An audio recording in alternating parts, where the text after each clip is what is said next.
Magandang araw mga kaibigan. Bigyan natin ng opinion, reaction itong article sa Manila Standard. Tungkol ito sa panawagan na ang mga pro-Duterte senators ay mag-inhibit daw kasi bias. Sabi ni BP Sara ay mauubos ang mga senator judges. Dahil mananawagan din ako lahat ng mga anti-Duterte senator judges mag-inhibit din.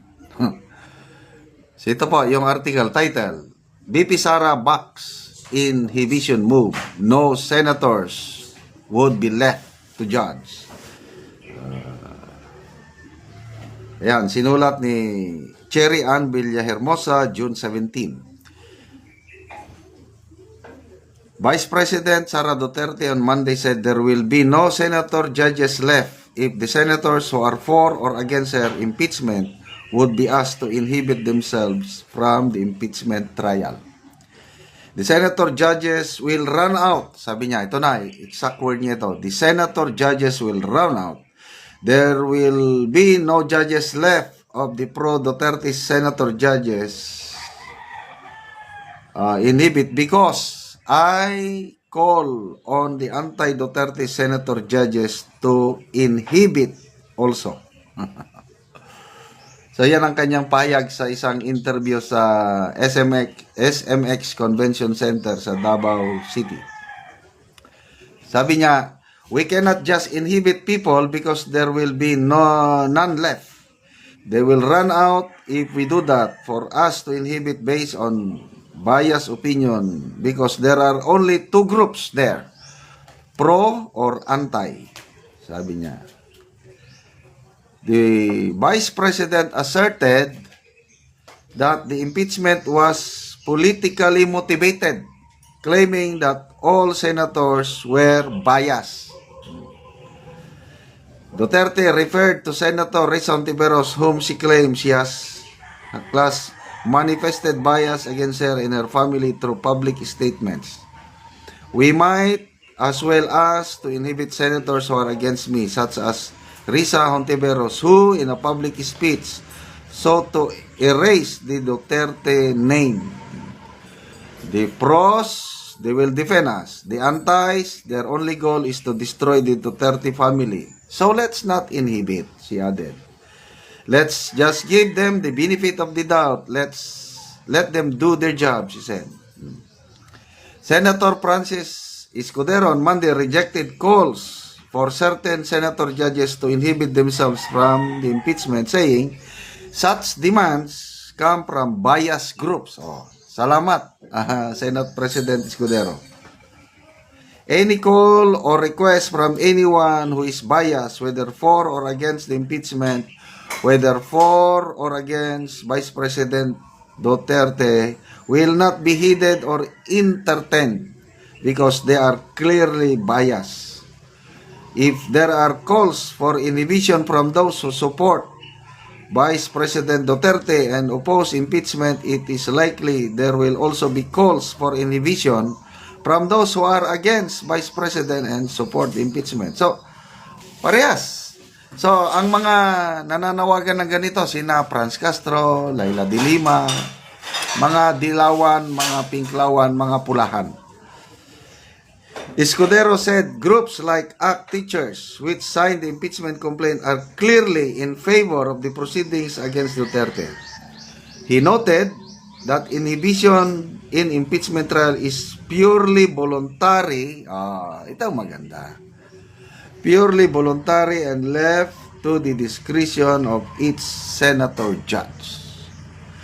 Escudero adverted to the 2012 impeachment trial of Chief Justice Renato Corona, where a request for Senator Franklin Drilon's inhibition was neither voted nor considered by the court.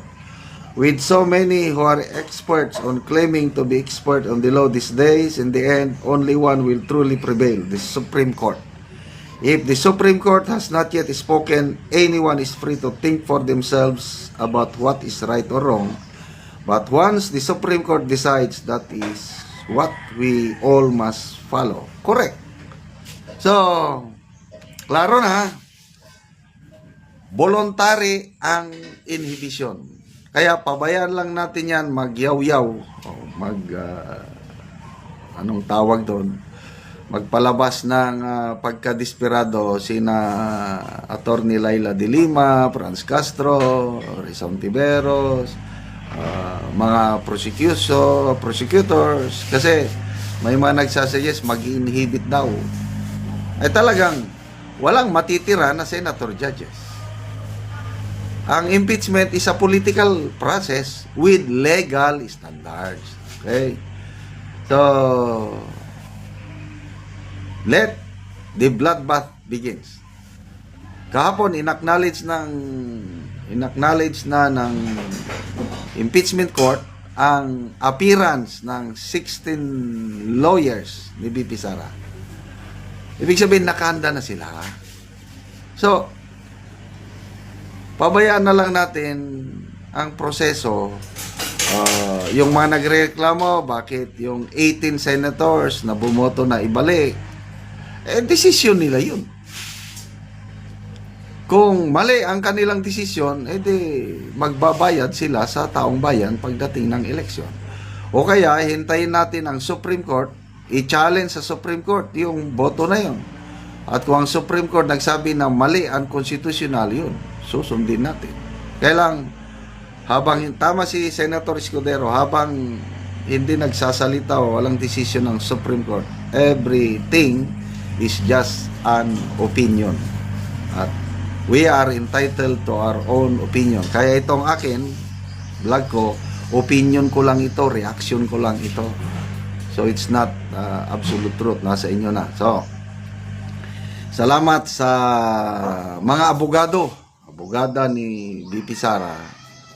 Ang dami. Tapos, mga bigatin, Forton, Narbasa, Salazar Law Office. Yan yung mga abogadang di Campanilla. May nagtatanong, ay, mahal ang bayad dyan. So, kaya pa nilang magbayad ng I don't know kung anong bayad dyan o pro bono. May mga abogado kasi may mga law firms na ng pro bono. So, hindi ko alam. But, the fact na maraming abogada si BP Sara means something. Maraming naniniwala sa kanya. Okay, salamat mga kaibigan sa inyong pagsubaybay sa ating channel. Nakakatulong kayo ng malaki sa tribong Talandig ng Bukidnon dahil ang income natin sa channel na ito is pantulong sa tribo. Sa ngayon namimigay tayo ng libreng yero at pako para ma-repair ang sira-sirang bahay or makapagpatayo ng bagong bahay